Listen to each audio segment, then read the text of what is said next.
Dr. Muhammad Ghulam Mustafa, ophthalmologist from India. Sir, what is the reason both scientifically and spiritually to make halal chicken, halal goat, but not fish? Please reply. What Dr. Muhammad Ghulam may be asking, that when we slaughter the chicken or the goat, we do zabiha.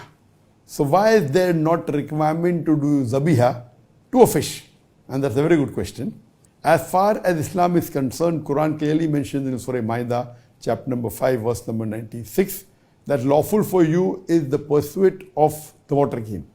And Allah says in Surah Maida, lawful for you a food of the sea, fresh and tender. So Allah has given permission, it's allowed. And there are various hadith that also says that amongst the dead animal, the only two that are permitted, it is the fish and the locust. So the hadith, and only blood that is permitted is that of the spleen and the liver. So Islamically, it is permitted to have fish without doing zabiha. But we know Islamically, whether goat, chicken or cow, etc., when we have to eat them, we have to slaughter to zabiha.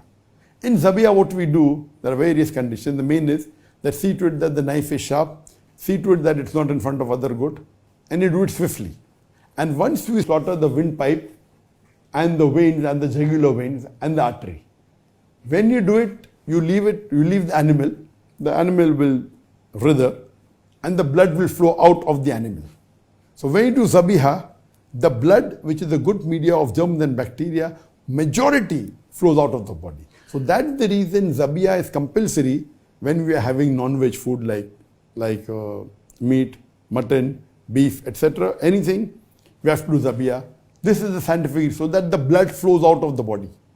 When the blood flows out of the animal's body, there are less germs and bacteria, because blood is a very good medium of germs and bacteria. So it keeps the mutton or the chicken fresh for longer time.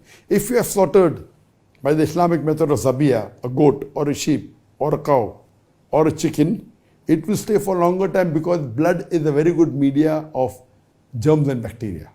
So in the normal cases, that if you don't do zabiya, the blood remains in the body of the animal and even the disease remains and high chances of you getting the disease.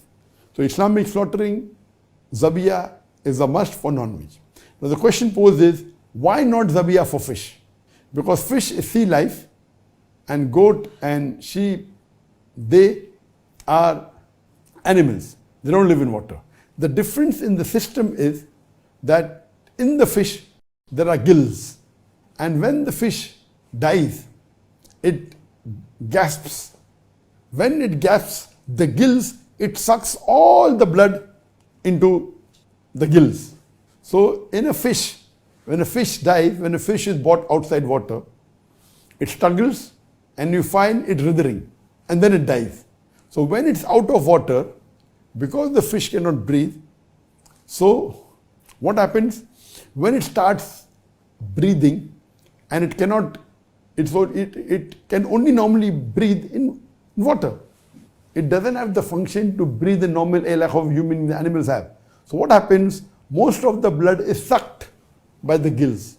So when a fish has died because of loss of air, loss of oxygen, when it dies, the blood is sucked by the gills.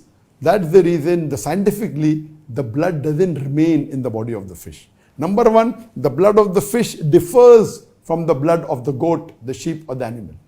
It's not as much of bacteria and toxins as the blood of the goat, the cow, the sheep. And secondly, the blood is sucked.